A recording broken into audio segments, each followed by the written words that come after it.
the students, their teachers, and those accompanying them to the House of Parliament. I also take the opportunity, I believe the non-students in the Speaker's Gallery are those accompanying the new elected member. I also welcome them to the House of Parliament. Next.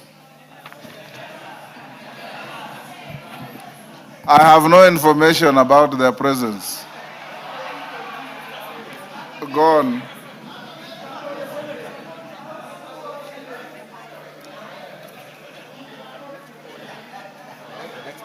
Yes. Request for statement, John Kagusha.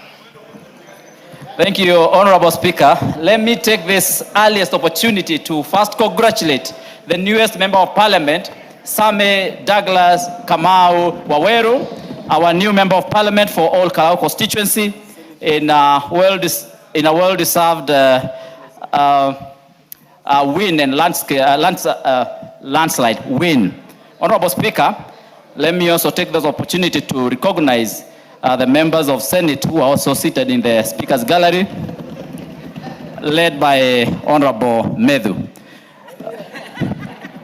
Honorable Speaker, pursuant to the provisions of Standing Order 44.2c, I rise to request for a statement from the Chairperson of the Departmental Committee on Administration and Internal Security regarding the production, distribution, regulation, and consumption of that generation alcoholic beverages in Kenya.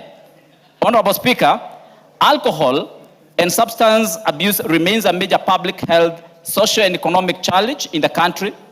In recent months, residents of Mukurweini constituency have expressed growing concern over the widespread availability and consumption of Diamond brand third generation alcohol, commonly known as Kadaya.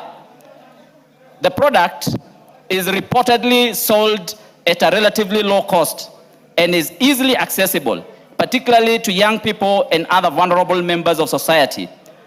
Residents have further raised concerns regarding the apparent effects associated with the consumption of the product, with reports that some consumers exhibit severe intoxication and impaired judgment after consuming relatively small quantities. These concerns, Mr. Speaker, have given rise to public anxiety over the authenticity, composition, quality, and safety of the product, including allegations that counterfeit or adulterated versions may be circulating in the market.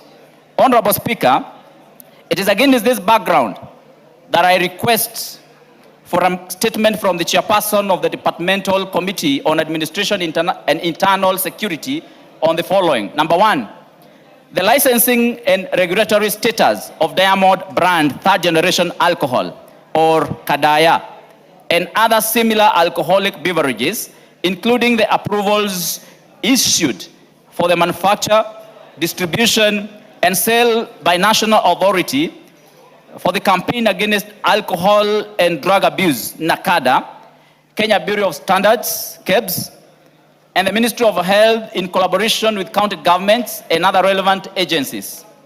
Number two, a report on the lab tests conducted by the government chemists and KEBS and other relevant agencies to determine the suitability of Kadaya for human consumption and compliance with prescribed safety and quality standards, and if not, reasons for its continued production and sale.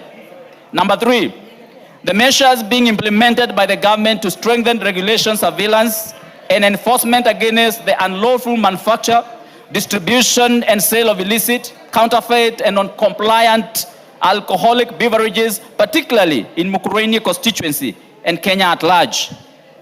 Number four, the interventions and consumer protection measures being undertaken to address the prevalence of abuse of that generation alcoholic drinks such as Kadaya in Mukurweini constituency and other affected regions, including product recalls and seizures, prosecutions, awareness campaigns, and rehabilitation of victims.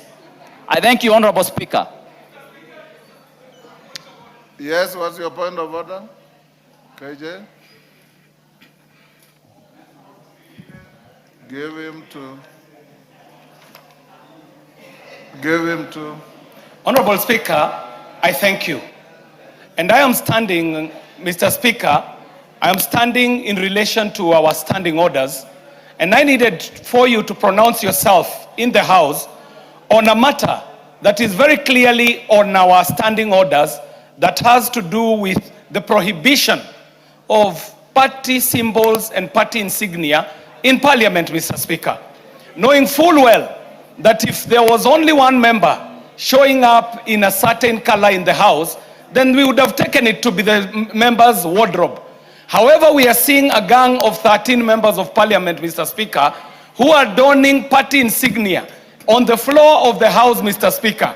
And I would not want to take it away from them because, Mr. Speaker, the young gentleman who has joined the House won convincingly in his constituency, and we would like to welcome him to Bunge and let him know that there are standing orders that guide how the members ought to present themselves in the House. And 13 members of Parliament are a minority, are a sure minority in this House. That there is nothing they would come to tell people who are standing in their numbers, in their majority, Mr. Speaker. You ought to look at yourselves and see that there is only 13 of you up against hundreds of members of Parliament, and you're totally out of order. I thank you, Mr. Speaker. Order, Honorable KJ. Order, Kimilu. Order. I have yet. Hello. Order.